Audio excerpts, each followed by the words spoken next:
जिस देश की सरकारी स्कूलों पर सरकार अपनी यूनियन बजट का 5% हिस्सा देती हो, जो कि लगभग 75,000 करोड़ रुपए होते हैं, उस देश के सरकारी स्कूल कैसी होनी चाहिए?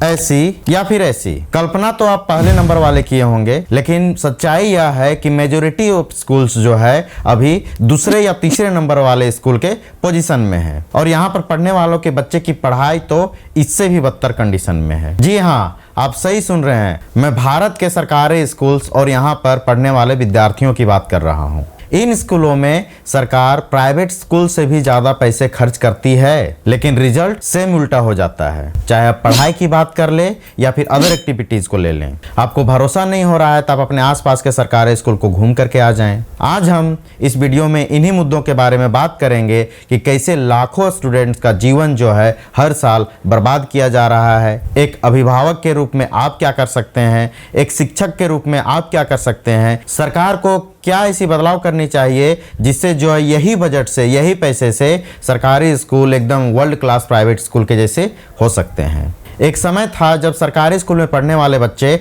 आईएएस बन चुके हैं, डॉक्टर बन चुके हैं, इंजीनियर बन चुके हैं, बड़े बड़े अधिकारी बन चुके हैं, बिजनेसमैन बन चुके हैं। उस समय की ना तो कोई पढ़ाई में कमी रहती थी और ना ही किसी प्रकार के डिसिप्लिन में। लेकिन आज का हाल देखें तो कक्षा 5 में पढ़ने वाले बच्चे सही से हिंदी नहीं पढ़ पाते हैं। इंग्लिश का तो दूर की बात है, इंग्लिश रीडिंग या इंग्लिश स्पीकिंग का तो दूर की बात है। बेचारे अपने क्लास के कंप्लीट सब्जेक्ट्स का भी नाम नहीं बता पा रहे हैं। इस वीडियो को देखें।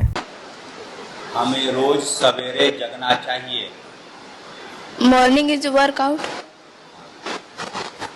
यूनिवर्सिटी को अंग्रेजी में स्पेलिंग क्या होता है? यूनिवर्सिटी का विश्वविद्यालय। Spelling university spelling university UNIVISITON। Guardian का स्पेलिंग, गार्जियन का GARJION।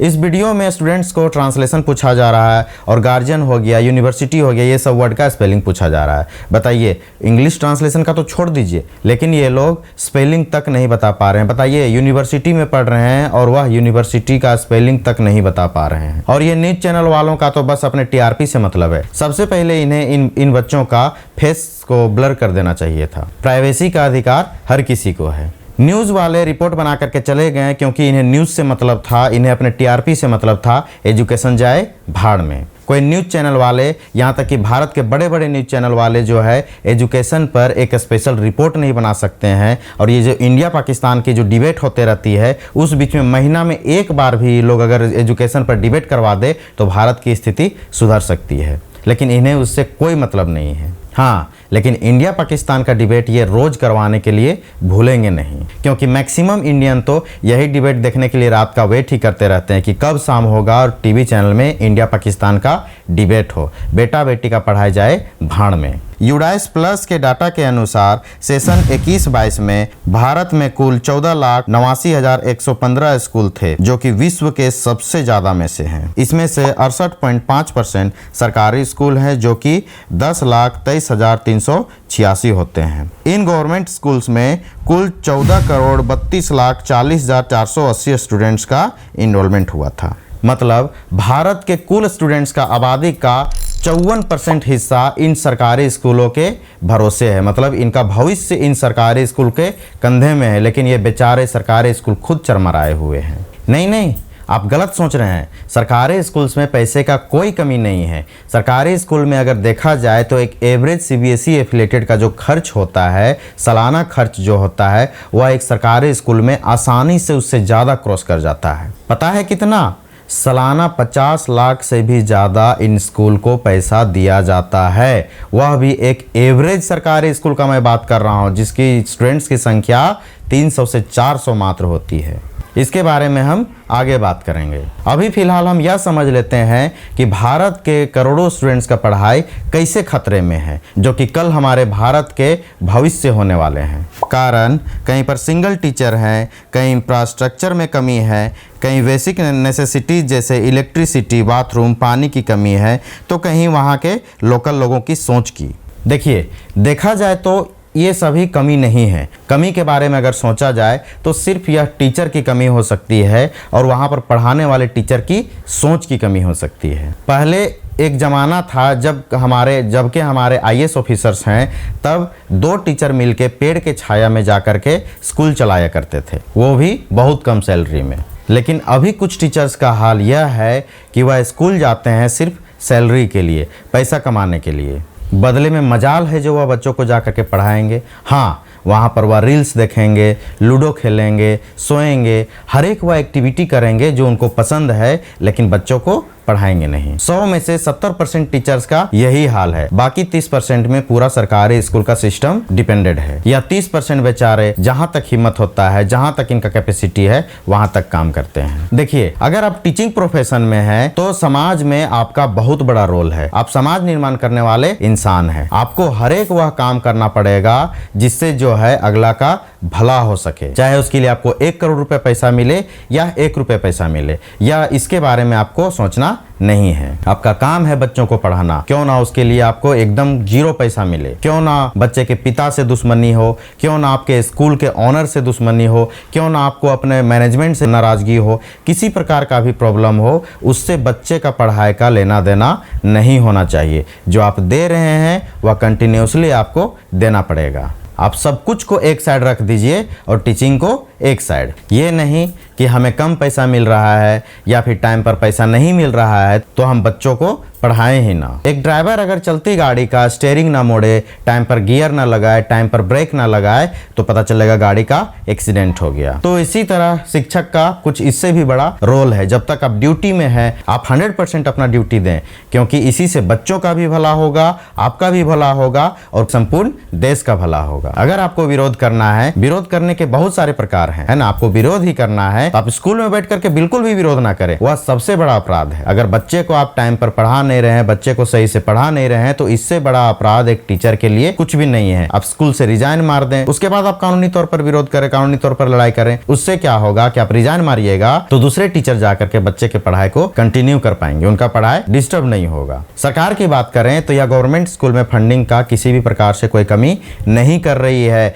और आपको बताते चलूं कि यह साल व साल, हर साल यह अपना फंडिंग के अमाउंट को बढ़ाते जा रही है। यह डाटा को देखें तो पता चलता है कि सेशन 22-23 में 58,640 करोड़ रुपए मिले थे। सेशन 23-24 को मान के चले तो 72,474 करोड़, और वहीं 24-25 का मान के चले तो 73,008 करोड़ रुपए मिले हुए थे। और 25-26 में तो 78,572 करोड़ रुपए department of school education and literacy को मिले। और पिछले वर्ष की भांति इस वर्ष 7% का वृद्धि हुआ है। सरकार इन पैसों को अलग अलग योजनाओं में खर्च करती है, जैसे कि समग्र शिक्षा, ऑटोनोमस बॉडीज, पीएम पोषण और पीएम श्री। ये सभी अलग अलग योजनाएं एक साथ मिल करके बच्चों के भलाई के लिए, बच्चों के और स्कूल के वेलफेयर के लिए काम करते हैं। सभी योजनाओं के बारे में डिटेल से समझते हैं।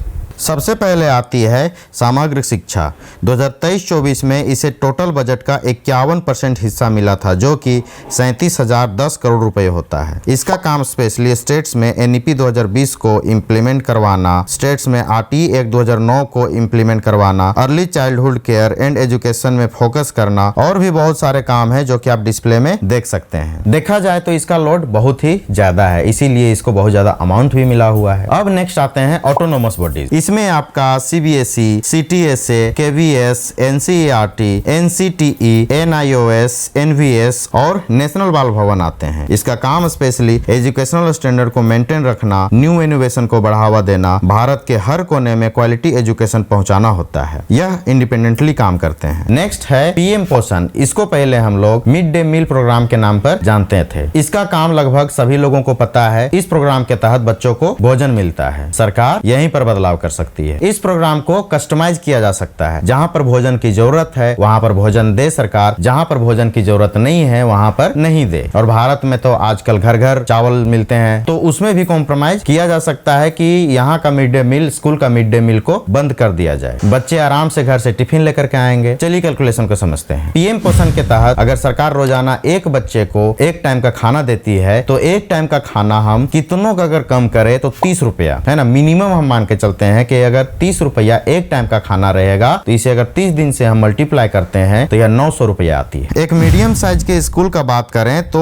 लगभग 300 बच्चे होते ही हैं, ठीक है। अगर 300 को 900 रुपया प्रति माह से अगर गुणा करते हैं तो यह 2,70,000 रुपये होता है। मतलब स्कूल में 2,70,000 मिलेंगे और इन पैसों से नए टीचर्स आएंगे। नियम के अनुसार 40 बच्चे में 1.5 टीचर होना चाहिए। मतलब अगर इसको हम डिवाइड करें तो एक टीचर में लगभग 28 बच्चे होते हैं। 28 बच्चे में एक टीचर, तो 300 बच्चे में लगभग 11 टीचर होते हैं। इनके सैलरी का बात करें तो 2,70,000 को अगर हम 11 से डिवाइड करते हैं तो 24,545 रुपए पर मंथ होते हैं। इतने सैलरी में बेस्ट स्कूल के, जिले के जो बेस्ट स्कूल होते हैं वहां के टीचर के सैलरी आते हैं। लीजिए, आपका स्टूडेंट टीचर रेशियो भी कंप्लीट हो गया और पढ़ाई भी आउटस्टैंडिंग हो गया। देखिए सरकारी स्कूल के भी बच्चे कैसे फर्राटेदार इंग्लिश बोल सकेंगे। मेरा सुझाव कैसा लगा आप कमेंट बॉक्स में जरूर बताएं। नेक्स्ट स्कीम आती है पीएम श्री योजना। यह 7 सितंबर 2022 को लॉन्च हुई थी। इसका काम स्पेशली क्वालिटी एजुकेशन को ध्यान देना और स्कूल के इंफ्रास्ट्रक्चर को बढ़ावा देना होता है। इसमें हर ब्लॉक में 2 स्कूल रहेंगे जो कि वर्ल्ड क्लास फैसिलिटीज से भरे रहेंगे, जैसे गार्डन हो गया, वेस्ट मैनेजमेंट सिस्टम हो गया, प्लास्टिक फ्री कैंपस हो गया, LED लाइटिंग हो गया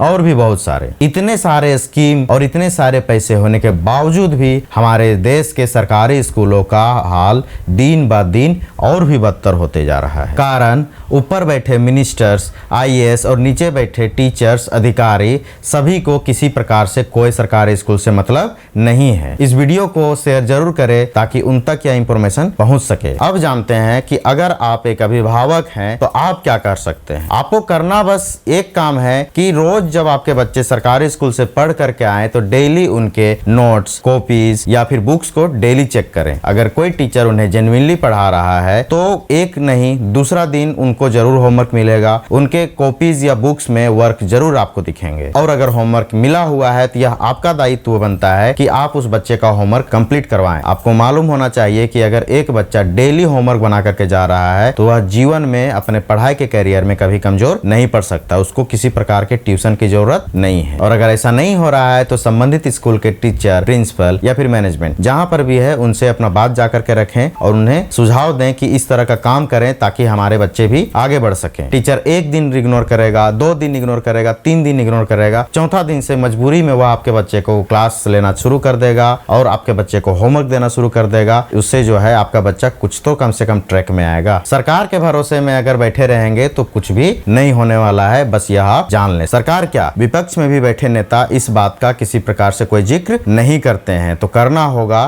तो आपको खुद से ही करना होगा। वीडियो कैसा लगा कमेंट बॉक्स में जरूर बताएं। धन्यवाद।